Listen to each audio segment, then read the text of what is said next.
My name is Sam Vaknin and I'm a columnist in Brussels Morning.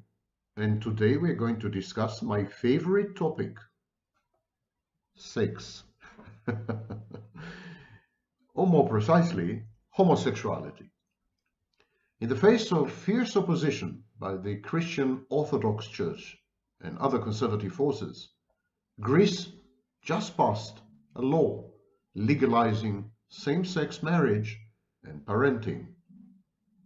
The use of the word marriage may be historically inaccurate. Union would have been better. But should homosexuals be allowed to serve as parents? What do we know about homosexuality to start with? A growing body of scientific evidence links the etiology of homosexuality to prenatal hormonal imbalances and to the presence of endocrine disruptors. In other words, it has a biological foundation, biological template. And still, though genetically predisposed, homosexual behaviors, mate selection, and sexual scripts are probably acquired, the outcome of environment and nurture rather than nature. The jury is still out, admittedly.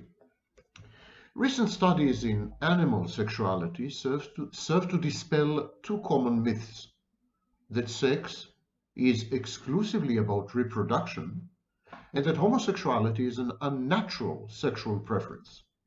It now appears that sex is also about recreation, as it frequently occurs out of the mating season and with no reason for procreation. And same-sex copulation and bonding are common in hundreds of species, from bonobo apes to gulls. Seagulls. Moreover, homosexual couples in the animal kingdom are prone to behaviors commonly and erroneously attributed only to heterosexuals. The New York Times reported in its February 7th, 2004 issue about a couple of gay penguins who are desperately and recurrently seeking to incubate eggs together. In the same article, Love That Dare Not Squeak Its Name, Bruce Bagemel, author of the groundbreaking Biological Exuberance, Animal Homosexuality and Natural Diversity, defines homosexuality as any of these behaviors between members of the same sex: long-term bonding, sexual contact, courtship displays, or the rearing of young. Still, that a certain behavior occurs in nature, certain behavior is natural, does not render it moral. Infanticide, patricide, suicide, gender bias, and substance abuse are all to be found in various animal species. It is futile to argue for homosexuality or against it based on zoological observations. Ethics is about surpassing nature, not about emulating it. The more perplexing question remains: what are the evolutionary and biological advantages of recreational sex and homosexuality? Surely both entail a waste of scarce resources. Convoluted explanations, such as the ones proffered by Marlene Zak, homosexuals contribute to the gene pool by nurturing and raising young relatives. These explanations defy common sense, experience, and the calculus of evolution. There are no field studies that show conclusively or even indicate that homosexuals tend to raise and nurture their younger relatives more than straights do. Moreover, the arithmetic of genetics would rule out such a stratagem. If the aim of life is to pass on one's genes from one generation to the next, the homosexual would have been far better off raising his own children who carry forward half his DNA rather than his nephew or niece with whom he shares merely 1/4 of his genetic material. An often overlooked fact is that recreational sex and homosexuality have one thing in common: they do not lead to reproduction. Homosexuality may therefore be a form of pleasurable sexual play. It may also enhance same-sex bonding and train the young to form cohesive, purposeful groups, in the army and boarding school, for example. Furthermore, homosexuality amounts to the culling of 10 to 15% of the gene pool in each generation. The genetic material of the homosexual is not propagated and is effectively excluded from the big roulette of life. Growers of anything from cereals to cattle similarly use random culling to improve their stock. As mathematical models show, such repeated mass removal of DNA from the common brew seems to optimize the species and increase its resilience and efficiency. It is ironic to realize that homosexuality and other forms of non-reproductive pleasure-seeking sex may be key evolutionary mechanisms and strategies and integral drivers of population dynamics. Reproduction is but one goal among many equally important end results. Heterosexuality is but one strategy among few optimal solutions. Studying biology may yet lead to greater tolerance for the vast repertoire of human sexual foibles, preferences, orientations, and predilections.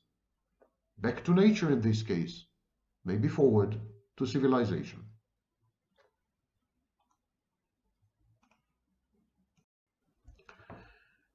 Ever since I published my ill-fated video about the othering problem in homosexuality, I've been flooded by a torrent of beseeching messages from mostly repentant homosexuals. They ask me, are all homosexuals narcissists? No, they're not, of course, not by a long shot. They ask me, are all narcissists homosexuals? Well, that would come as a surprise to the overwhelming vast majority of narcissists who are heterosexual. They ask me, since homosexuals, according to you, have an othering problem, possess an othering problem, does it mean that they are mentally ill? No, it does not. Narcissists have an othering problem. Homosexuals have an othering problem. But it doesn't mean that homosexuals are narcissists or vice versa. It also doesn't mean that an othering problem is a mental illness. The othering problem is like temperature. You could have temperature when you have, I don't know, the flu. You could have temperature when you have tuberculosis or pneumonia. Temperature is a symptom. It's not a disease. Similarly, the othering problem is a symptom of some underlying psychodynamic, some other underlying process. And it occurs also in perfectly healthy and normal people. My name is Sam Vaknin. I'm the author of Malignant Self-Love, Narcissism Revisited, and a much tortured professor of clinical psychology. Let us start with some definitions. The word object in some schools of psychology, known as the object relations schools, and in some psychodynamic schools, and even in some variants of psychoanalysis, the word object simply means another person. So we have object relations, interpersonal relationships with other people. So object equals other, another person. Othering is a process that I've described. And othering simply means that you are able to recognize the externality and separateness of an object, of another person. In other words, if you come across someone else, some other person in your life, in an environment, you're able to recognize that that other person is not you, is external to you, is not part and parcel of your internal world, is separate from you. And this is healthy othering.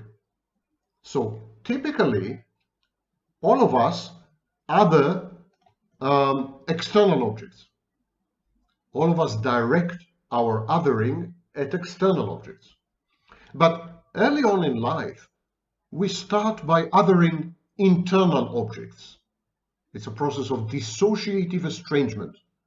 We begin to identify internal objects as if they were external, as if they were separate to us, not us. This ability to estrange ourselves from ourselves, this ability to say, this is me, this is not me, even though initially, erroneously, is directed at internal objects, even though it involves dissociation and other essentially defense mechanisms. Despite this, the ability to begin to put some distance between you and an internal object, to realize that the internal object is not you, however mistakenly, because the internal object is you. But this very process of estrangement, this very process of othering internal objects, is a kind of training ground. It's a boot camp. By othering internal objects, children, infants actually, learn to other external objects. They practice othering on internal objects, and then they use othering, they direct the othering process at external objects, which is normal and healthy. An example of othering of internal objects is the othering of the mother introject. The child or the infant has an image of the mother, an introject of the mother, an internal object that represents the mother in his or her mind. And then the child divorces this internal object, puts distance between itself and this internal object. The child begins to realize that mother is not me and I am not mother. The symbiosis breaks, the magic, the enchantment, and suddenly mother is out there. Initially, mother is out there internally. The child begins to alienate itself, to estrange itself from the internal object that represents mother. But slowly, inexorably, gradually, incrementally, the child begins to other mother, the real mother, the external object that is mother. The child seamlessly transitions from othering the internal object of mother to othering the external object of mother. Similarly, in the development of pathological narcissism, the false self emerges, and then there are two selves for a while. There's a false self and the true self. The false self gradually takes over, and when it takes over, it others the true self. The false self begins to treat the true self as if it were not authentic, as if it were not part of the individual, as if it were external in some way. The false self then proceeds to devalue the true self and ultimately to discard it, a dynamic that is replicated later in all interpersonal relationships of the narcissist with other people. The narcissist creates an internal object that represents you in his mind, and then the false self others this internal object, begins to treat this internal object as some kind of interloper or intruder or invader or enemy or persecutory object. It devalues it and discards it. But the initial process is the fight, the battle, the asymmetrical battle between the weakened, enfeebled, tortured, traumatized, and abused true self and the triumphantly emergent false self. And the false self uses othering in order to push the true self out of consciousness and away, and then devalue and discard it. These are examples of othering within the internal world, within the inner landscape. Most people, healthy, mature, adult, normal people, graduate from internal othering to external othering, from the othering of internal objects to the othering of external objects. Narcissists, borderlines, people with other mental illnesses remain stuck at the internal othering stage, essentially. although a borderline is an exception in some ways. I will not go into it right now. Now, narcissists, homosexuals, other people experience what I call an othering failure. An othering failure is an inability to tell that an external object is actually external and separate to the self. An inability to put a boundary between the self and an external object. An inability to say, I end here and the world begins here. This is where the world ends and I begin. These boundaries are very fuzzy, very problematic. And so there's an inability to realize, to accept, to digest, and to assimilate the knowledge that someone out there, some other person, is actually external to you, is actually not you, is actually separate from you. Of course, rationally and cognitively, you know all these things, but you're unable to experience them. There are no core emotional correlates. You're unable to react emotionally as if that other person were really external and separate.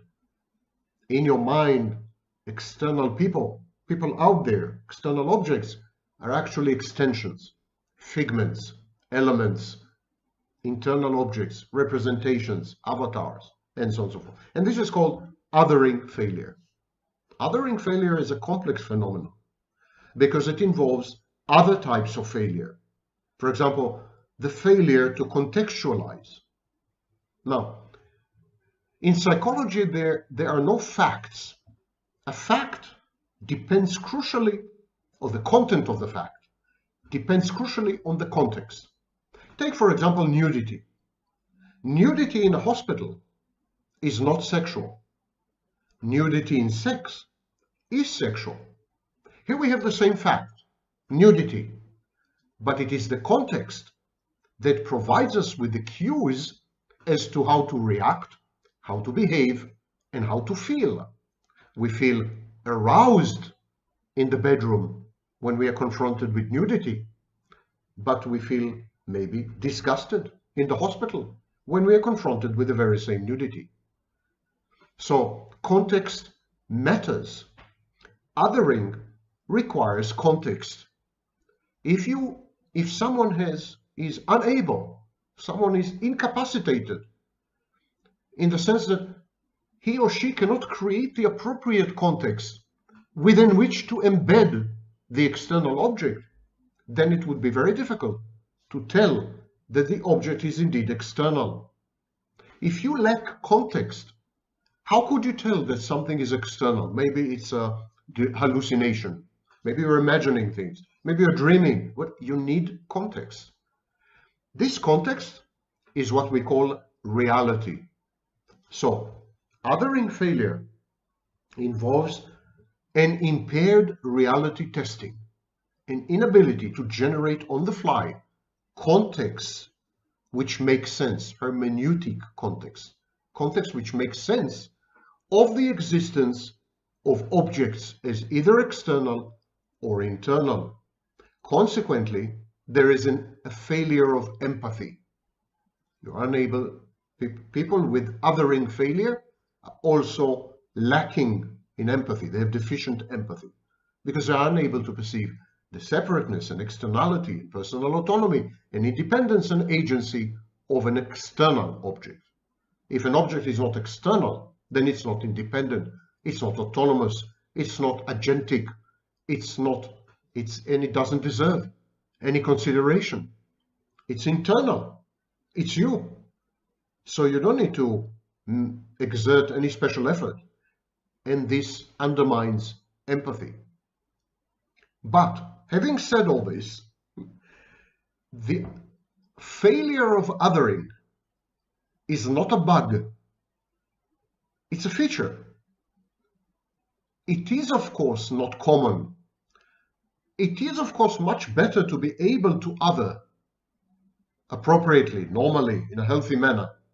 All this is true. One might even say that it's pathological, but that's debatable. Still, it is a feature. It stands to reason that othering failures are biologically determined. They're definitely the outcomes of early childhood trauma, abuse, and other adverse circumstances. But there must exist some genetic or hereditary predisposition to develop othering failure. Othering failure in itself is not a problem. It's just a psychodynamic fact. It is true that othering failure is a feature of narcissism, but it is also a feature in other mental health issues. It is also a feature in otherwise perfectly healthy people with insecure attachment styles. It is also a feature in various subclinical personality styles which do not amount to any mental illness or mental health pathology. It is a feature, not a bug. It's a dimension, it's a descriptor. So if you come across a perfectly normal and healthy person who is unable to commit, unable to attach, is avoidant and dismissive, is anxious, fearful, that is someone, in all probability, who suffers from an othering failure. But this othering failure doesn't make this kind of individual mentally ill. There's no need to cure him of anything. That's who he is. Or you come across an a-hole, someone with a narcissistic personality style, but not a narcissistic personality disorder. This kind of person suffers or endures an attenuated form of othering failure. Difficulties. This kind of person has difficulties to perceive the externality and separateness and the rights of other people around him. And yet, a narcissistic personality style is not a mental illness. It should not be treated or cured. That's just who the person is. In other words, the othering failure and othering failure is a feature in many types of personality, most of which are very healthy and normal and common. And when you have a pathology, a mental health illness or pathology, a mental health disorder that includes many other issues, critical issues like a total lack of empathy, exploitativeness, virulent envy, a lack of functioning self, identity diffusion or identity disturbance. When you have this package deal, an element in it is othering failure. But othering failure is not the reason for pathological narcissism. It's just one manifestation of it, one aspect of it. And exactly like a knife, you could kill with a knife, or you can spread butter with a knife. Same with othering failure. Othering failure at the hands of a narcissist becomes a manipulative, Machiavellian, abusive tool. Othering failure with healthy, normal people could lead to some friction, some difficulties in interpersonal relationships, an insecure attachment style, but nothing much more than that. Similarly, in homosexuality, the othering failure of homosexuals defines their sexual style, defines their ability to derive identity from highly specific types of interactions. It is not a pathology, and homosexuality is not a mental illness in any way, shape, or form. That othering failure is common to narcissism and to homosexuality does not make the two one and the same. Othering failure predisposes narcissists to engage people via the shared fantasy and then abuse them essentially for their own needs. The othering failure in homosexuality predisposes homosexuals to behave in highly specific psychosexual ways with potential and actual partners in order to derive some sense of identity. And in this sense, there is a similarity to borderline personality disorder, actually, not to narcissism, because borderlines engage in external regulation. It is true that the narcissist regulates his or her sense of self-worth externally, but the borderline regulates all her internal processes externally. It's a total external regulation. The homosexual has elements of external regulation deriving his or her identity from the outside, especially from a sexual partner. And so it's a highly idiosyncratic way of identity formation coupled with a highly specific sexual or psychosexual style. And all this is the outcome of othering failure. End of story. No pathology here, just a style, specific style. No mental illness, just the way they are. The vast majority of homosexuals are perfectly healthy and perfectly normal. And like every other group in the population, like every other cohort, some of them are mentally ill, some of them have personality disorders, some of them have insecure attachment styles, like other people, homosexual and heterosexual. There's no need to pathologize homosexuality. This is a thing of the 70s, you know, we've progressed since then. We know a lot more. Now, homosexuality is biologically determined almost 100%. The biology of the homosexual predisposes the homosexual to develop othering failure in life. But that's just an identity determinant, just a dimension of who the homosexual is. It is not a psychopathology.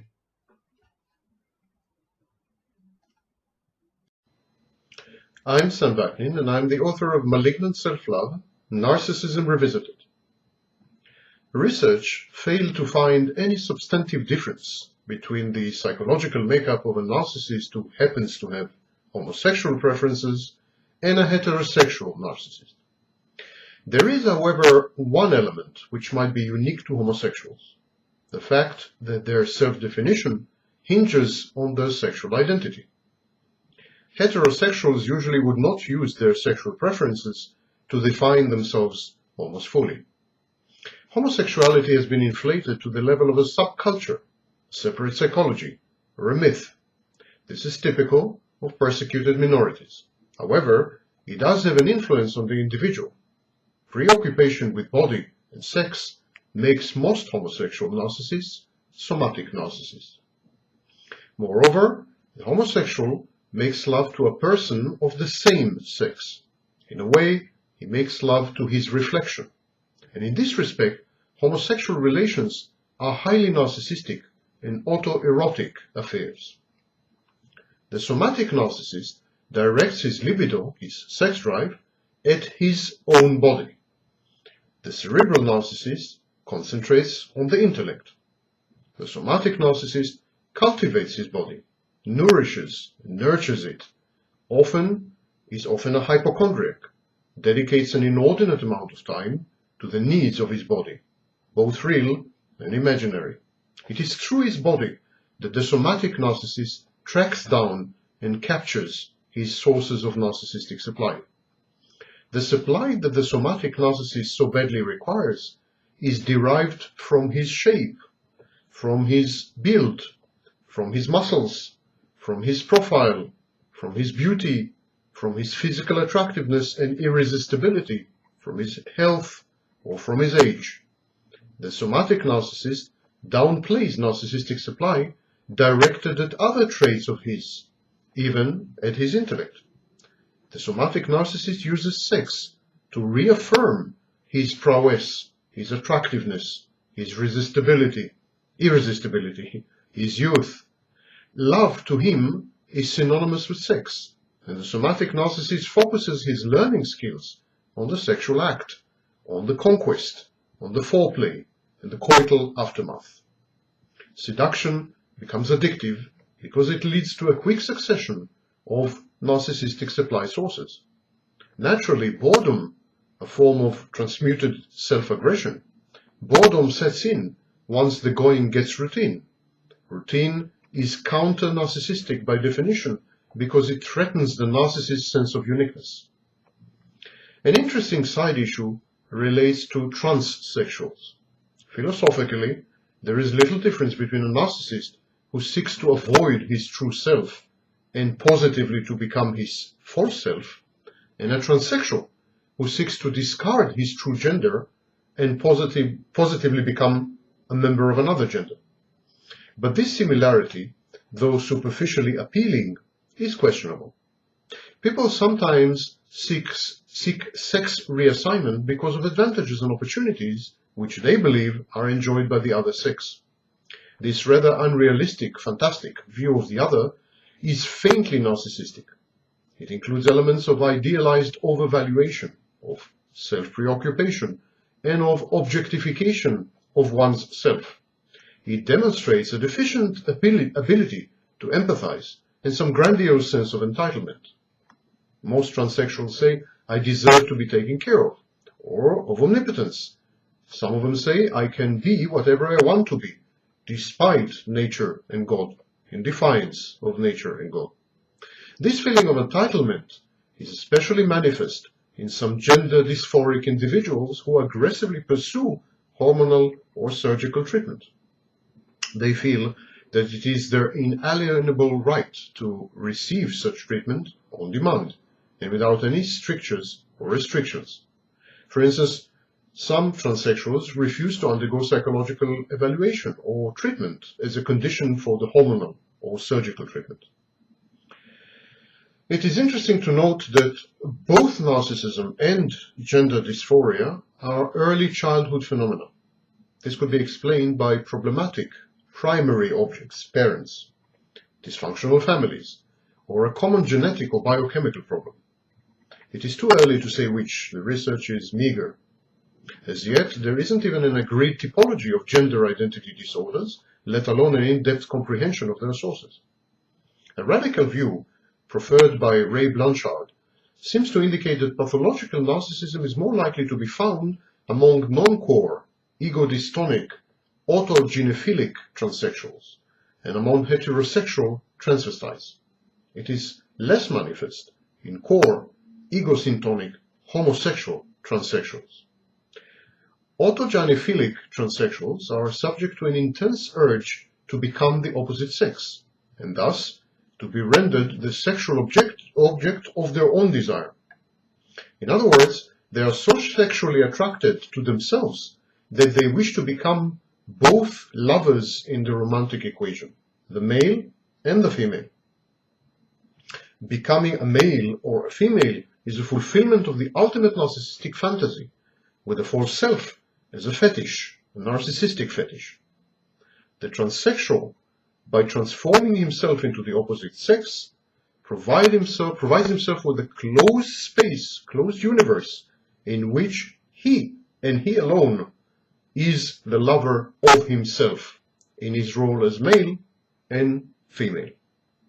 Autogynephilic transsexuals start off as heterosexuals and end up as either bisexual or homosexual.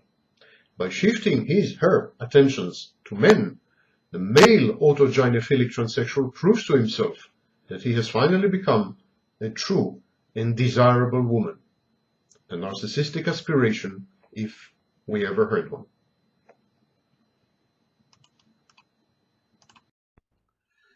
Today we are going to discuss homosexuality from a new angle, but before we do so, we need to agree on a common terminology, and then we need to get rid of a few persistent, stubborn myths perpetuated, propagated, wealth by self-styled experts online. Start with the terminology.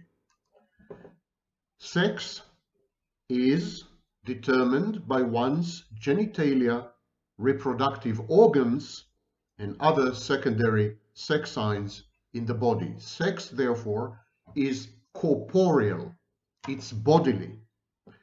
Gender, however, is socially and culturally determined. It's a construct. It's performative. It's acquired mostly via imitation and education and acculturation and socialization. So, when we talk about sex, there are males and females. when we talk about gender, there is men and women, and they are not coterminous. You could have any set of genitalia and be a man or masculine. Similarly, you can have any set of secondary sex signs or sex symbols and still be a woman. So the correlation between your body and your gender, your sex and your gender, is very high because society and culture condition us to associate sexuality and gender role or gender functioning, but it doesn't have to be this way. Next, homosexuality is the physical sexual attraction to the same sex. It therefore comprises lesbianism. Lesbianism is homosexuality in females. So when I say homosexuality, when I use the word homosexuality in this video, I'm referring to both males and females. Although, of course, homosexual males and homosexual females can choose any gender role. You could have a masculine homosexual male or a feminine homosexual male, and vice versa in lesbianism or female homosexuality. Now, homosexuality is not the same as homoromanticism. Homoromanticism is the romantic attraction to the same sex. You could be homosexual, sexually attracted to the same sex, but heteroromantic, romantically attracted to the opposite sex. This absolutely can and does happen. So bear all this in mind when we venture forth into this exploration of homosexuality, the physical, biological, sexual attraction to the same sex. This does not imply, homosexuality does not imply automatically any specific gender role, nor does it mean that there is also homoromanticism. It's a very fluid area, as you can see. Now, to the myths. Myth number 1. Refrigerator mothers cause autism. Dead mothers, in the metaphorical sense, absent, depressed, selfish, etc., etc. That is nonsense. Autism is a neurological condition. I'm not sure if it's neurodegenerative in any sense or neurodivergent, but it definitely has to do with the neurological system and the brain, especially the brain. So if you want to use value-laden terms or judgmental terms, you could say that this is an abnormality of the brain. If not, you can say that the autistic person is not neurotypical. But whichever the case may be, autism has nothing to do with bad parenting, upbringing, or any of this 1950s nonsense. Similarly, homosexuality has nothing to do with strong mothers and weak absent fathers. This has been debunked decisively, even in the psychoanalytic literature where this nonsense has started, pernicious nonsense. There's a guy called Isay, I-S-A-Y, read his work. This is totally debunked. Homosexuality has nothing to do with family background, parental performance, gender roles of the parents, none of this. Homosexuality is biologically determined. It doesn't mean that homosexuality doesn't have a psychological side. Everything has a psychological side. Even diabetes, even cancer, even tuberculosis, even COVID-19, they all have a psychological side because we are composite organisms. We have our biology and we have our psychology, which is the way we perceive some biological processes inside ourselves, the way we introspect. But the cause, the etiology of homosexuality is almost 100% biological. So forget all the nonsense about weak mothers, absent fathers, strong mothers, hateful fathers. I mean, forget all this nonsense. This is 100 years old. These are 100 years old myths that have been long thrown into the garbage can of history. Next, there is no such thing, at least we couldn't prove that there is such a thing, as contagion. Homosexuality is not contagious. Transgenderism is not contagious, not socially and not in any other way. The few studies that have kind of peered into this topic, the few studies that try to ascertain the existence or non-existence of contagion, found that there's no such thing. Now, finally, mental illness. Homosexuality is not a mental illness. Used to be defined as a mental illness in the early editions of the Diagnostic and Statistical Manual, removed in 1973 and 4 from the Diagnostic and Statistical Manual, never to make an appearance again. Homosexuality is not mental illness. Autism spectrum disorder is not a mental illness. These are biological kind of causes or biological antecedents of a state of mind. We'll come to it a bit later. Freud himself stated, recognition of the organic factor in homosexuality does not relieve us of the obligation of studying the psychic processes connected with its origin. I beg to disagree with Freud and psychoanalysis on this. Now, I've been repeatedly accused of overhyping psychoanalysis, psychodynamic theories, and object relations theories, which are, according to self-styled armchair experts, passé. There's no such thing as passé in psychology. Some things are valid, some things are not valid, regardless of when they've been described. Sadism has been described in 1869. It's still very much valid. So, and it is also not true that I'm exclusively focused on these schools of thought in psychology. You can find on my channel videos about internal family system, social learning, neuroscience, and the latest cutting edge, the bleeding edge. So in this particular case of homosexuality, I am completely at odds with all the psychoanalytic literature, bar none. I think they got it wrong. I think they're prejudiced.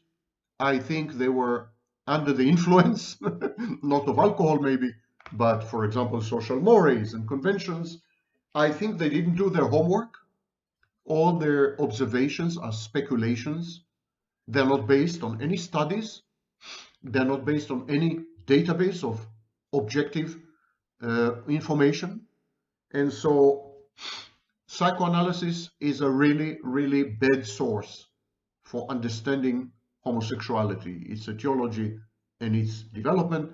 And I'm most definitely not going to refer to any writing of Freud's or others on psychoanalysis well into the 1970s and 1980s, casting homosexuality as a deviance or a perversion or what have you.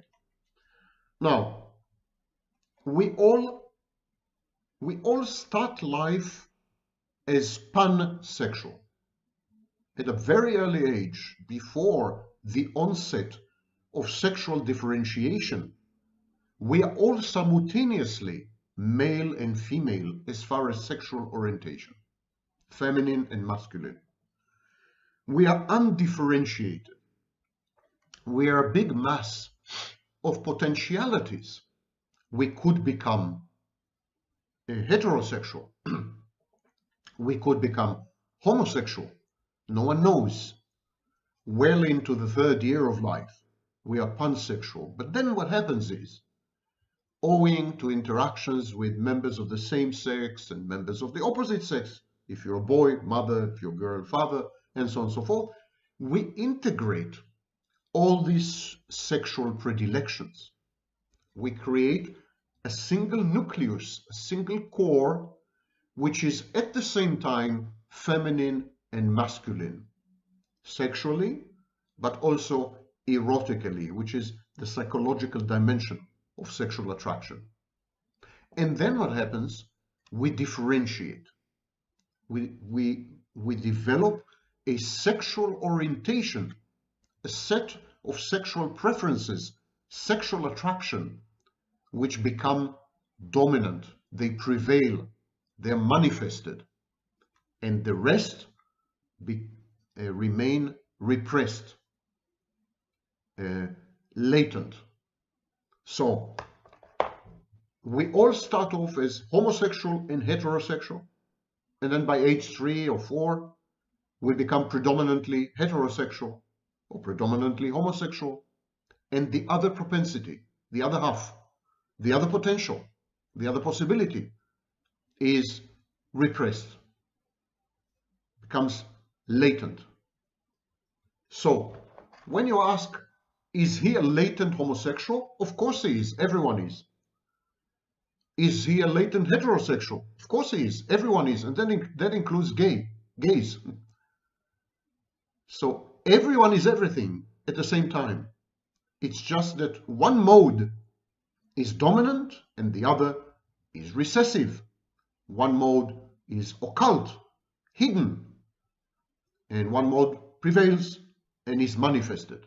And this is not a nosological effect. This is not only about classification or taxonomy. This is real. I read to you something from Freud, which I do agree with.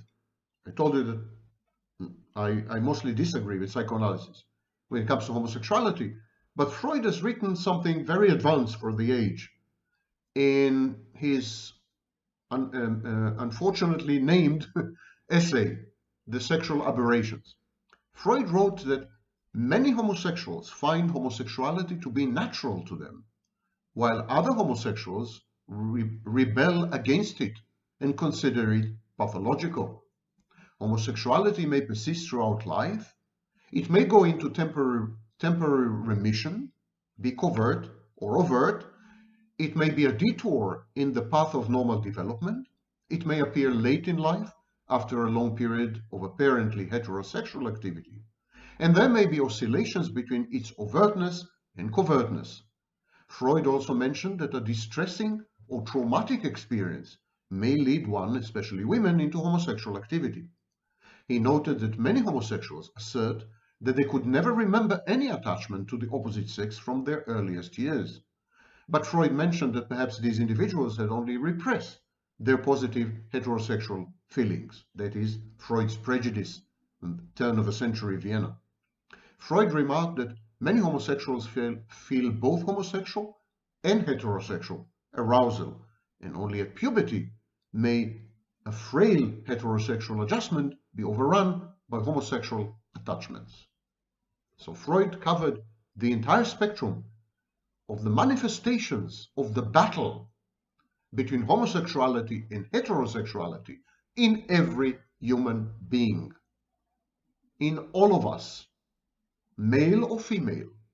These orientations duke it out until one of them takes over and the other one is put to sleep. This is known as latency. We all latent homosexuals if we are heterosexual, and latent heterosexuals if you're homosexual, which is why it is not safe for your wife to have a gay friend. Apropos my previous much contested video. Okay, just kidding. Next. In my new work, I am putting an emphasis on the concept of othering, concept which was central to Lacan's work. Remember, in one of my previous videos, you can find links in the description to my previous videos about othering. In one of my previous videos, I made clear that the other, the presence of the other, another person, object, it's known as object in psychology, which tells you a lot about psychology. Anyhow, the presence of the other triggers you and then actualizes your potentials interactively. You see, you have a potential to emote. You have a potential to feel an emotion. You have a potential to think something, cognitions. You have a potential to express your emotions in a highly specific way, affects. You have a potential to behave in a variety of ways, behaviors. Even your unconscious primary processes are triggered somehow. So when you're confronted with another human being, with another person, when another person enters your territory, your turf, your ambit, your remit, when you're in the presence of someone else, this triggers you. It triggers you to actualize some of your potentials. It triggers you to actualize specific potential emotions. It triggers you to experience them, then to express them effectively, to think in a highly specific manner, which is responsive to the presence of the other, to behave in ways which are reactive to the other's behaviors, etc., etc. So you could conceive of other people as catalysts. They catalyze in you reactions. They generate them in you. Actually, Lacan went as far as saying that the unconscious is an internalization of other people. Other people are your unconscious, and in object relations theory, everything is relational. Definitely some of the mental health disorders defined in the ICD and the DSM are relational. Psychopathy, for example, antisocial personality disorder, but its very name, antisocial, demonstrates that it is a relational, socially determined behavior. So other people are critical. They control your internal space. They make it happen in many ways. Now, when this triggering by other people becomes overwhelming, we get autism. Autism is the avoidance of others and the avoidance of the process of othering. Othering is the recognition of the existence of other people as external and separate entities, autonomous, agentic, self-efficacious, independent. This is othering. The autistic person is incapable of othering because he or she is overwhelmed with stimuli coming from other people. They avoid, autistic people avoid othering. Same, by the way, applies to borderline personality disorder people. Okay, but today's focus is homosexuality. Homosexuality is, of course, a form of sexual orientation, and as such, it has a lot to do with what is known as sexual identity. Sexual identity emerges in early childhood, and it undergoes two processes. Process number one is integration. Process number two is differentiation, not necessarily in this order. Integrated and differentiated sexual identity is triggered and actualized similarly to all other processes. In short, to develop an integrated and differentiated sexual identity, you need to be exposed to objects. You need to be exposed to other people.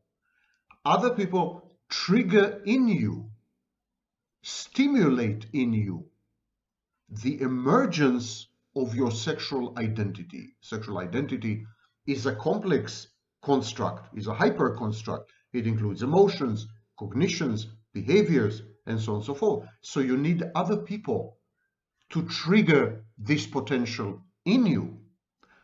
Freud and others, many others, went as far, the psychoanalytic school and the object relation school, went as far as saying that other people determine your sexual identity. Out of the field of all potential sexual identities, the presence of other people, their choices, their behaviors determine which of these potential sexual identities will coalesce, crystallize, integrate, differentiate, and become your sexual identity. So, if you're exposed to one group of people, you're likely to develop sexual identity A. If you're exposed to another setup, another combination, another dynamic between people, you're likely to develop sexual identity B.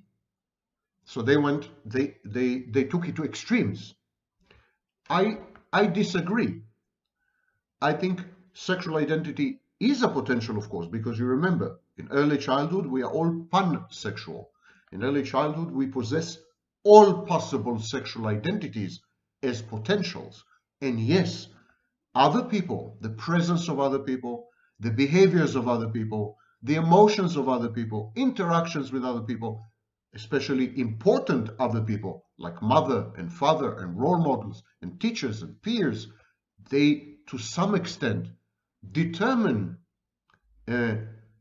your sexual identity, but not which sexual identity rather than how sexual identity. In other words, the presence of other people in your life, something known as object choice. The presence of other people determines not whether you will become heterosexual or homosexual, that is biologically determined, but how would you act as homosexual? How would you act as heterosexual? Social scripts. In some societies and cultures, homosexuality is frowned upon or even criminalized. So obviously the presence of other people has a massive impact on the latency of homosexuality, the expression of homosexuality, or the expression of heterosexuality. So I agree that sexual identity, the processes of selection of sexual identity out of the sea of possible potentials, the process of integrating various elements into a single heterosexual identity or homosexual identity, and then the process of differentiating, choosing that identity and becoming that identity. So I agree that all these processes are largely triggered from the outside by other people. The process of othering is at work here as well. It is by othering or through othering or via othering that we become the sexual beings that we are. Similar to other fields of life, how we emote, how we think, cognition, cognitive functioning, all these are determined by outsiders, by the outside, by other people. This sexual identity is not an exception. It is the outcome of othering. If there is a problem with othering, then there would be a problem in a panoply of functionalities. There would be a problem in emoting, there would be a problem with empathy, there would be a problem with cognition, and there would be with attention, and there would be a problem with sexual identity. Othering is the defining crucial process for the emergence of a self. Maybe not a self, maybe an assemblage of self-states. The model doesn't matter. For the emergence of you, for you to become, you need to interact with other people. In the absence of other people, you never become. You're never finalized. You're a work in progress. Okay. So, other people in your life, starting with your mother and father and then many others, they determine not who you're going to become sexually. They do not determine whether you'll be homosexual. That is determined by your biology. That is, by the way, proven absolutely beyond any doubt. Forget all the rest of the nonsense. Homosexuality is biological. So that is determined by your biology. But what kind of homosexual you're going to be? How are you going to function as a homosexual? What would be the outward manifestations of your homosexuality, your emotionality, or hyper or hypo emotionality, your cognitive processes functioning, all these are determined by others. So your homosexuality is a biological template, but the way it manifests and is expressed is determined by the environment, the human environment. Similar to genetics, genes are templates, and they're expressed by being exposed to the environment. This is the science of epigenetics. Okay. What happens when there is a disruption or a failure in the formation of sexual identity, when there is what you could call sexual identity diffusion or sexual identity disturbance. What are these things? First of all, they are forms of narcissistic othering failures. When the child is not allowed to other, when the child is not allowed to interact with other people, when the child, for example, is not allowed to separate from mother and become an individual, separation, individuation, the process of othering is disrupted. The child never transitions from narcissistic investment in the self, also known as narcissistic libido. The child never emerges from narcissistic object choice in the sexual sense to other object choice, to object libido. So if the child is not allowed to practice othering, if the child is not allowed to regard other people as external and separate and potentially threatening, by the way, it's a very traumatic experience. If the child is not allowed to go through this, is not encouraged by a mother who is a safe base, good enough mother, and later on in life, father, if they discourage the child from taking on the world, exploring it, confronting reality, however bruising and painful it may be, then the child fails to develop othering skills and capacities. He is incapable to other people. He's incapable of regarding other people as other people. He converts them into internal objects as a defensive mechanism. I go into that in my shared fantasy videos. Have a look at the shared fantasy playlist. So at that point, a child who experiences othering failures, a child who is incapable of othering other people, a child who is basically solipsistic, self-invested, narcissistically oriented, a child who is into himself or herself, a child who regards himself or herself as a sexual object. This is known as auto-erotism. So this kind of child will fail to develop an integrated and differentiated sexual identity. He will develop a kaleidoscope of sexual identities and will keep oscillating between them, rotating, experimenting, but never really settling into a single, all-inclusive, mutually exclusive sexual identity. Sexual identity diffusion, sexual identity disturbance, failure to form sexual identity formation failure. These are forms of narcissistic othering failures. And there, in this case, there's no integrated or differentiated sexual identity. This is a point where I strongly differ from classic psychoanalytic theories. Fromm, for example, suggested that object choice, the object we choose to have sex with, the other person, is not about who we love, but about how we love the object. So he said narcissistic object choice is not about who we love, ourselves, but about how we love. I completely disagree. It is about both. It's about both who we love and how we love. The narcissist is incapable of loving another person. He is incapable of having object relations because he is incapable of othering the object. He cannot perceive an external object as either external or separate. He cannot other the object. Therefore, can definitely never have an object choice which is external to himself. The narcissist chooses himself as the exclusive object choice. And this, of course, is a major determinant of narcissistic object libido. I mean, to say otherwise is, Similarly, I disagree with Freud, 1905, when he wrote, it seems probable that the sexual instinct is in the first instance independent of its object. Sorry, allow me to repeat. Freud wrote, it seems probable that the sexual instinct is in the first instance independent of its object, nor is its origin likely to be due to the object's attraction. Not true. I disagree. The sexual instinct is shaped into a sexual orientation via object exposure and object choice, a process of othering. It is totally relational.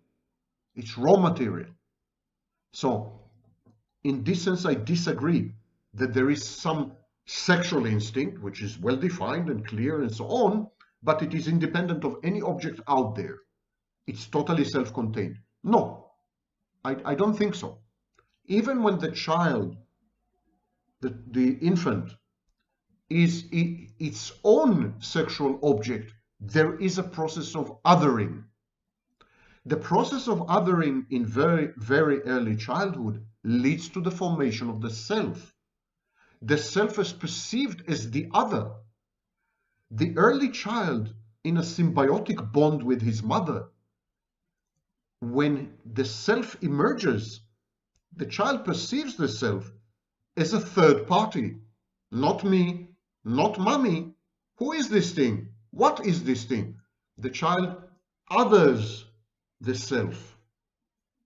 At the very beginning, the child has a traumatic relationship with the nascent self because he doesn't perceive the self as his self. He doesn't understand or realize that the self that is emerging is himself. So even when the child is sexually cathected, emotionally and sexually invested in himself as the sole sexual object, there is still a process of othering, even I would say alienation and estrangement at the initial phase. Homosexuality is about object choice. It's a failure of othering. It is not only a narcissistic libidinal investment. One could even argue that it is not at all a narcissistic libidinal investment. It's a failure to other people. When the child fails to perceive other people as others, as external, as separate, as unique, as distinguishable, as out there, the child then reverts to himself. The child says, there are no others. Everyone is just clones, a clone of me. There are, 8 billion clones of me, or 4 billion clones of me. So from that moment on, the homosexual relation, homosexuality, the investment, the cathexis, it's all with oneself via the mediation of someone who looks like you. So it is true that there is narcissistic libidinal investment, but that's not the core problem. Because all humanity, all human beings go through a narcissistic libidinal investment phase. Not everyone is homosexual. In homosexuality is not only a problem of narcissistic libidinal investment, it's a failure of othering.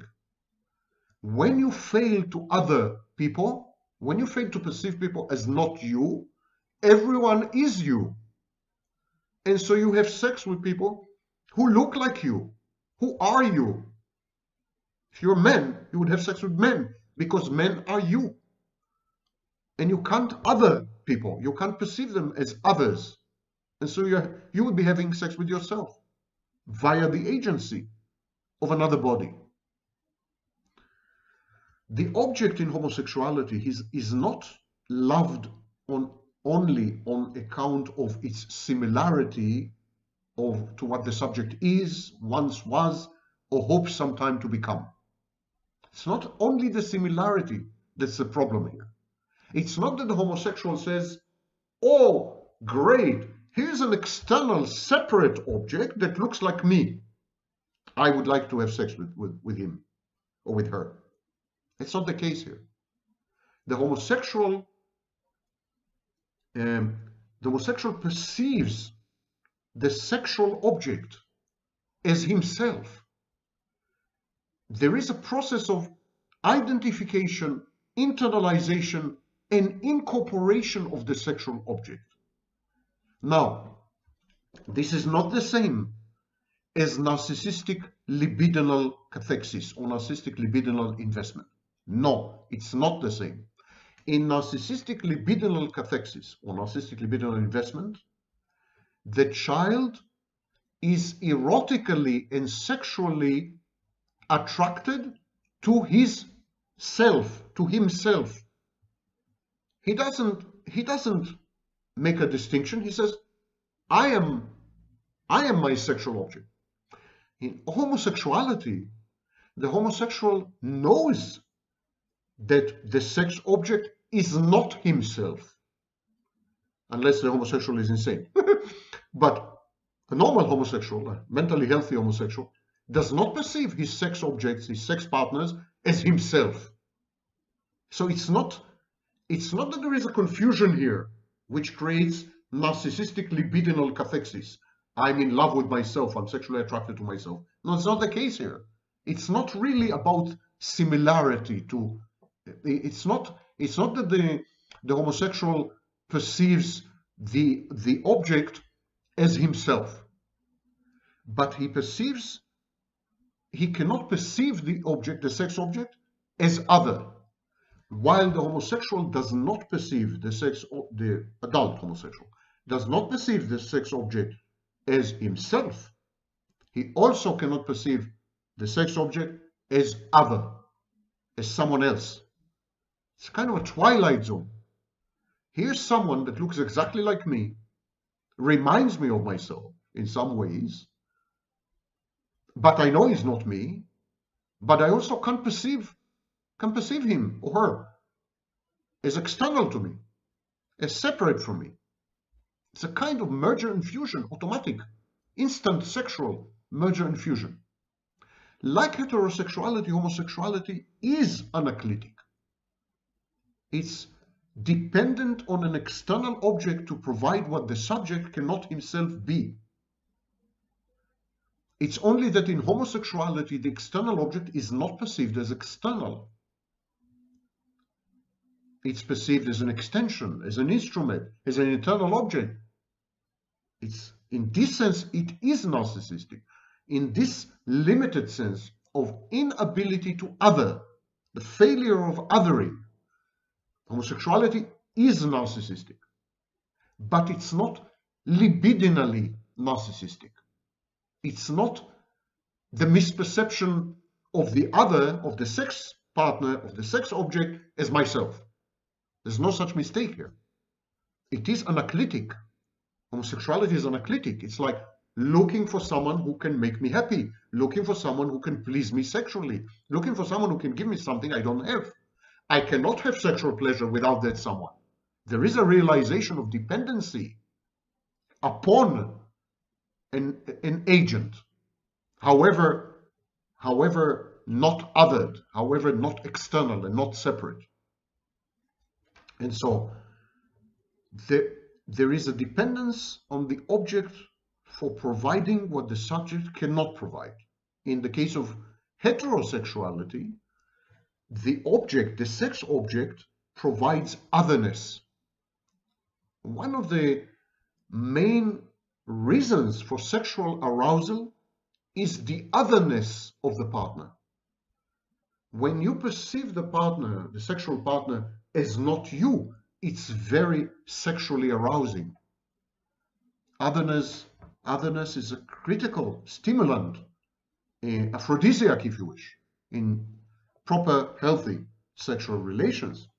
So in the case of heterosexuality, the external, separate sexual object provides otherness, which of course you can never provide. You cannot be other.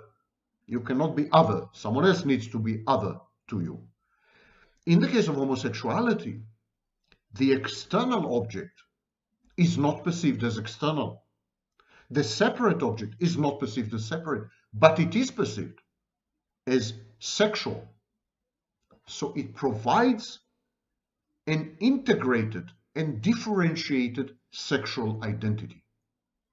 The homosexual Homosexuality is an othering failure.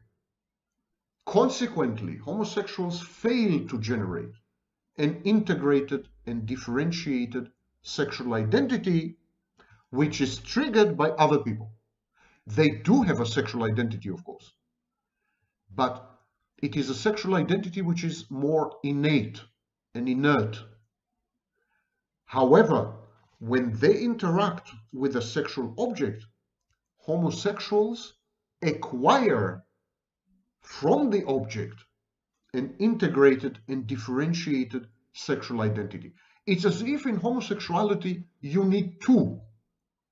You need a couple to generate and gender a sexual identity, a full-fledged, fully working, integrated, differentiated sexual identity. In a heterosexual, and the sexual identity is self-generating, self-assembling. It does not depend at all on the presence of another person, although it is activated by the presence of another person. In a homosexual, the very existence of a sexual identity is engendered, created by the presence of another person, and activated by the presence of another person. You could say simply that in homosexuality, the sexual identity is dormant, latent, which would explain perhaps why homosexuals have been found in studies to be a lot more promiscuous and a lot more sexually active than heterosexuals.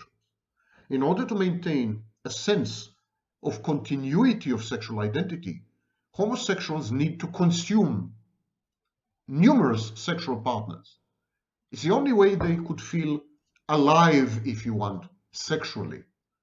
The other person is not othered. The homosexual cannot perceive the sexual partner as separate or distinct or unique. Or the homosexual perceives the sexual partner as part and parcel of his own sexual identity. It would also explain why homosexuality is identity politics, while heterosexuality is not. It's not only about being a minority. Many homosexuals self-define via their homosexuality. And it has nothing to do with being oppressed, or because this happens in Scandinavia and the East Coast in the United States, or California, where there's no longer oppression of homosexuals, well, mostly. So it's not a reaction to social oppression. It's, I think, much more deep. I think homosexuals need other homosexuals to reawaken their sexual identity, activate it and act on it. And so they consume each other in sexual encounters just to maintain a continuance or continuity of sexual identity, whereas heterosexuals don't need this. Now, is this pathological? No, I'm not describing this as a pathology. I'm describing this as a failure in the process of othering. Because when you other people effectively, when you are able to perceive other people as separate from you, distinct from you, not you, yes, this is the process of othering, when there's you and not you. In this case, you're not reliant on other people to be you. Other people cannot tell you to be you. There's you and not you. Othering implies that other people are not you and can never ever be you. You're reliant on yourself 100% to be you. When othering fails, for example in narcissism, you are critically dependent on other people in order to be you. Similarly, when othering fails, for example in homosexuality, you are critically dependent on other people to be you sexually, your sexual identity. And yet, you're critically dependent on other people, but you cannot perceive them as separate, external, and other. The continued failure of othering leads to repetition compulsion.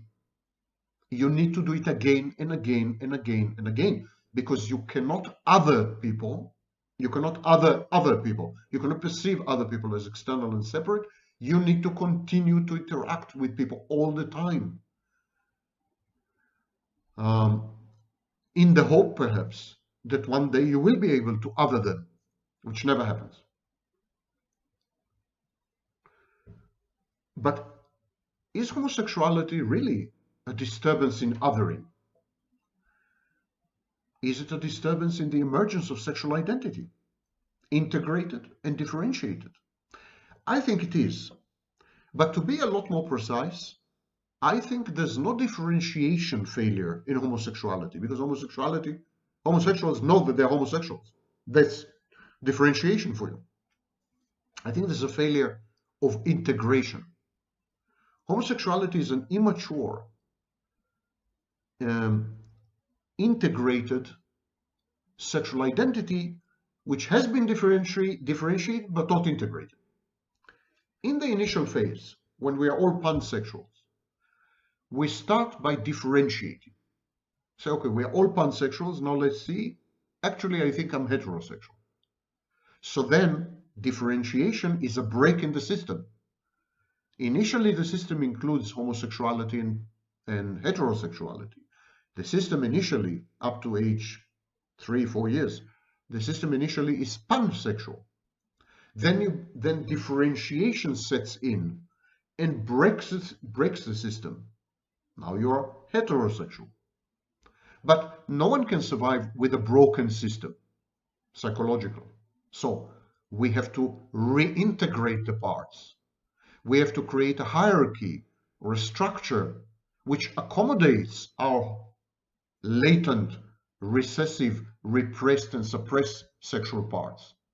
If we start off as pansexuals and then we differentiate as heterosexuals, we now have a broken system. We are heterosexuals, but what to do with our homosexual part? So then we need to build the hyperstructure. We need to build a building, a structure, where the upper floors, the visible floors, the public-facing floors are heterosexual, and the basement is occupied by our abandoned homosexuality. And this process is integration. I think homosexuals differentiate as homosexuals, but then fail to integrate, because integration is crucially dependent on othering. Integration is almost totally relational. Integration has to do with the ability to interact with other people in a way that informs you about, for example, society, societal expectations, mores, conventions, sexual scripts, and so on. Socialization and acculturation are critical to integration. If you as a child fail to other, if you as a child were not allowed to perceive other people as not you, as separate from you, if you are not allowed to separate from mommy and to individuate, if were not allowed to be in touch with reality, mother was overprotective, father was overprotective, then you as a child don't acquire the skills to regard other people as out there, separate, external, and you are then incapable of learning anything from them. The whole process of socialization and acculturation, these processes fail, they collapse. And so the homosexual starts off like all of us, with a pansexual buffet of every known sexual orientation. He then differentiates. He becomes homosexual, or she becomes homosexual. But what to do with the abandoned heterosexuality? Only the environment, the human environment, can tell you what to do with it. And if you are not capable of recognizing that there's anyone except you, that there's anyone out there, that there are entities that are not you, if you're incapable of this, you will never be able to integrate. And so the homosexual's sexuality is differentiated but not integrated. And so the only way for the homosexual to experience sexual identity is via others, by merging and fusing with others, even if for one night. By merging and fusing with others, the homosexual becomes complete and whole as far as the sexual identity. He can now integrate it, if only for a few minutes or for a few hours. He can integrate it via the gaze of the sexual partner. The homosexual perceives himself or herself through the gaze of the partner. And in this sense, it is a shared fantasy.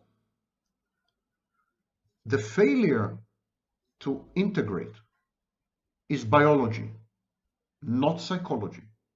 In the case of pathological narcissism, the othering failure is the outcome of upbringing and so on. The same with homosexuality. But homosexuality itself as a reaction to othering failure is a biological reaction. It's predisposition, it's predisposed, it's genetic, hormonal, and so on. It's not the case with narcissism. Now, I mentioned that the othering of sexual objects, kind of object relations, yeah?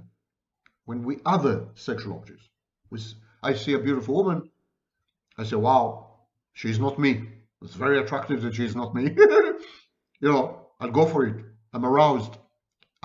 When doing this, I other the sexual object. I perceive the sexual object as not me, as other. So the othering of sexual object is modeled on an integrated and differentiated sexual identity, as I've explained. In the absence of such an identity, it is not possible to other sexual objects, as I've again explained. The homosexual merges, fuses, or internalizes and introjects his intimate partner, converts the sexual partner into a kind of internal object, plays with the intimate partner as if it were some kind of an object inside. So when the formation of differentiated sexual identity is disrupted, there is one set of consequences. And when the formation of an integrated sexual identity is disrupted, the result is another. Let me focus on this. When the formation of a differentiated sexual identity is disrupted, when you're not allowed as a child to choose between homosexuality and heterosexuality, and for discussion's sake, we'll assume that these are the only two options in the pansexual menu, and they're not. There are others, but okay. If you're not allowed to choose from that menu, so your sexual identity does not become differentiated. It is disrupted at the phase of differentiation. The result is auto-erotism. You give up on all others. Your world becomes devoid of others. And you begin to regard yourself as the only legitimate, attractive, arousing sexual object. That is known as auto-erotism. It leads to an inability to other sex objects, to relate to them as external, separate. Incapacity to actualize intentional, directional emotions, affects, cognitions, and behaviors. A disruption in the differentiation phase does not lead to homosexuality, as psychoanalytic literature implies. It leads to permanent, fixated autoerotism without any objects. Masturbation, lifelong masturbation, or using objects in a way that deanimates them somehow, renders them non-functional, non-workable. That is a disruption in the differentiation phase. That's not homosexuality. Homosexuality is far more advanced than this. That's why I'm saying homosexuality is not strictly narcissistic libidinal investment. No way. Homosexuality does involve object choice. So homosexuality is a disruption in the formation of integrated sexual identity. The homosexual fails to integrate the rejected part of his pansexuality with the dominant emerging part of his pansexuality. He fails to integrate, in short, his chosen sexual identity, which is homosexuality, sexual orientation, which is homosexuality. He fails to integrate it with the rejected part, which is his heterosexuality. It is this failure of integration that prevents the homosexual from experiencing a sexual identity which is stable, all-pervasive, all-determining, functional, and operational. So he needs other people to accomplish this. And he needs them in a frenetic pace. He needs them on a constant basis. He needs, in short, external regulation. But it's not the regulation of emotions, as is the case with borderline personality disorder. It's not the regulation of a sense of self-worth, which is the case with narcissists. It's a regulation of a sexual identity. The feeling that you have a clear, differentiated, integrated sexual identity that you're at peace with, you're egosyntonic with, and defines you completely. To achieve this, to accomplish this, the homosexual requires sexual partners. That's not the case with heterosexual. It is, to some extent, the case with somatic narcissism. So narcissism and homosexuality have so many superficial similarities that led great thinkers, Freud included, to conflate the two mistakenly. They're not the same. Apropos auto-erotism, when sexual identity is disrupted very early on, you're not homosexual and you're not heterosexual. You're nothing sexually. You're autosexual. This is known as erotic target identity inversion in the literature. You're autosexual. So in the pansexual menu, there's also autosexuality. You become your own lover for good. There are no others. Not as a homosexual, not as a heterosexual. That's why I'm saying homosexuality is a much more advanced stage. Autosexuals are autoerotic, but only a minority of autoerotics are also autosexual. You could be autoerotic and homosexual. You could be autoerotic and heterosexual. Autoerotism is not necessarily pathological if it doesn't take over, if it doesn't become the dominant activity or the dominant type. If it does, then you're autosexual. Autoerotism finds expression not only via sex, but via different activities. So Freud and others suggested that same-sex sex and same-sex partnerships, homosexuality, is a form of autoerotism because the partners share the same genitalia. And I think it's a problem with othering, because the homosexual cannot other people, cannot regard people as other. He keeps choosing sexual partners which resemble himself, which look exactly like himself, because he needs to complete himself. He needs to somehow reach a point where his identity is integrated. So it's more a problem of othering than a problem of auto-erotism or narcissistic investment or whatever. Incest, for example, is the sex is in incest is you're having sex with 50% of yourself.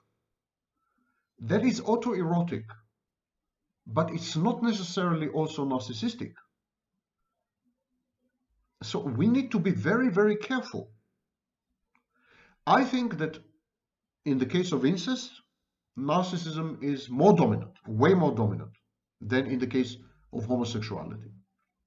Now, gender dysphoria, transvestism, autogynephilia, autopedophilia, and similar paraphilias, they're all autoerotic. So autoerotism is a dominant feature of sexual life, and if it persists into adulthood, sometimes leads to paraphilias, to sexual deviances, and so on.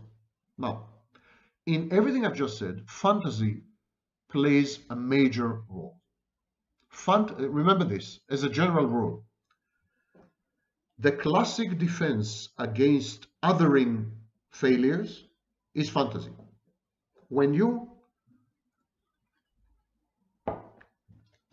fail to other yourself, when yourself fails to develop, you end up without an ego. Your internal structures are disrupted and chaotic and disorganized. It's a failure of othering the self. It's a pathology. When you fail to other people, when you don't regard them as separate or external or not you, it's a pathology. Othering failures are pathologies, severe pathologies, possibly the most severe. I think psychosis is a major othering failure. The major other, the epitome and quintessence of othering failure, and othering failure would be psychosis. So the defense against all these is fantasy. It's an attempt to compensate for these othering deficiencies by othering oneself or by othering internal objects. When you other yourself not as a self, not the construct of the self, but you other your existence. And when you other, definitely when you other your internal objects, when you perceive your internal objects wrongly as external, when you erroneously attribute separateness and externality to objects that are in your head, then you are psychotic, for example, you hear voices. When you're a narcissist, you perceive your intimate partner as an idealized internal object. In all these cases, there is an othering of the internal object. When you fail to other external objects, you compensate by othering internal objects, including yourself. The self is an internal object. So you other internal. You cannot other the external, you other the internal. Othering internal objects is a great definition of fantasy. The failure of normal othering, also known as incorporation. When you incorporate, you fail to other. It leads to a panoply of behaviors. One of them is homosexuality. And in this sense, in my work, homosexuality is a fantasy defense. It's a shared fantasy intended to restore othering by using a sex partner as the last remaining internal component for the integration of a sexual identity. Sexual identity is missing one element, one ingredient in order to become integrated, and so the homosexual goes on a quest to find that sexual partner who would be internalized and complete the jigsaw puzzle of the sexual identity. So there is an incorporation here of the sexual object. And in this sense, it's a fantasy defense, a shared fantasy, exactly like in narcissism. In narcissism, the narcissist incorporates the external object by converting her into an internal object in his mind and allowing him to reenact the early childhood conflicts with his mother and to obtain separation and individuation. In other words, the narcissist uses an intimate partner as the last remaining piece in his own becoming, in his own individuation. The homosexual uses an intimate partner or a sexual partner as the last remaining piece in the sexual identity of the homosexual, which is not yet integrated. The sexual partner of the homosexual is the glue that should somehow put the pieces together, integrate them, and provide the homosexual with a bulletproof fully sealed, full-fledged sexual identity. And this is the addictive nature of homosexual relations in this sense. Fantasy is especially prevalent in latent homosexuality. Let's be clear, latent homosexuality is not only repressed homosexual feelings, it's a defensive posture, it's submissive, it's regressive. There is a kind of attitudes directed at more powerful males, which stand in possibly for the father, I don't know. And latent homosexuality is a bit masochistic. Freud called it the feminine masochism. Latent homosexuality can, however, be regarded as a defense against paranoid anxiety and analogous to the intimidated, appeasing, submissive attitudes adopted by animals when they are attacked by a member of their own species. So, latent homosexuality is actually much more pathological than overt homosexuality, because it involves elements of masochism and sadism. But I will not go into it in this video. I hope you got the picture. The differences are subtle but major, very important. I don't regard homosexuality as a form of narcissism, the way the vast majority of the literature does. I regard homosexuality as a failure to perceive other people as separate and external, as distinguishable, failure of boundaries. I stop here, you start. Me, not me. A failure of this. And the homosexual, exactly like the narcissist, consumes people frantically, addictively, consumes them in order to restore something in himself or herself. A sense of coherent, cohesive, stable, integrated sexual identity. While with the narcissist consumes people, also having failed to other them, exactly like the homosexual. The narcissist consumes people to kind of reach a situation of individuation, become an individual.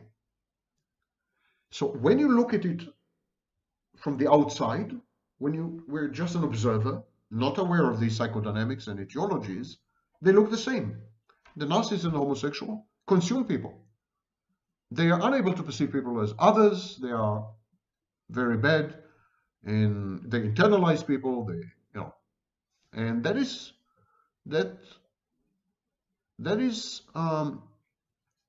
the kind of stereotypical view. But the reality is that they do so for different reasons. And this is why homosexuals are more capable than narcissists of long-term, truly loving and caring relationships. Because the partner can much more easily complete the homosexual's his partner's sexual identity. Sexual identity is more easily completed than a sense of self, a missing ego, an individual that has never been born, a black hole. Homosexuality is not a pathology in this sense. It's just a form of external regulation. And as distinct from borderline personality disorder, it's not even all-pervasive external regulation. It's external regulation that pertains to a single element. All the rest may be totally perfect. In borderline, the regulation is total. Everything has to be regulated. The emotions, the moods, the affects, you name it, cognitions. So borderline is a pathological condition. In narcissism, the very existence of the narcissist depends on external input. So definitely it's a pathology. Not so in homosexuality. It's very limited to sexual identity. I think homosexuals are preoccupied with their sexual identity precisely because of this lacuna and deficiency. Luckily, the homosexual's partner can cater to this psychological need, and the experience of an integrated sexual identity is acquisitive, is acquired. So there's also a lot of healing in long-term homosexual relationships, as should be the case in any relationship, homosexual or heterosexual. We need to heal each other, not as a task or an assignment, but just by being there.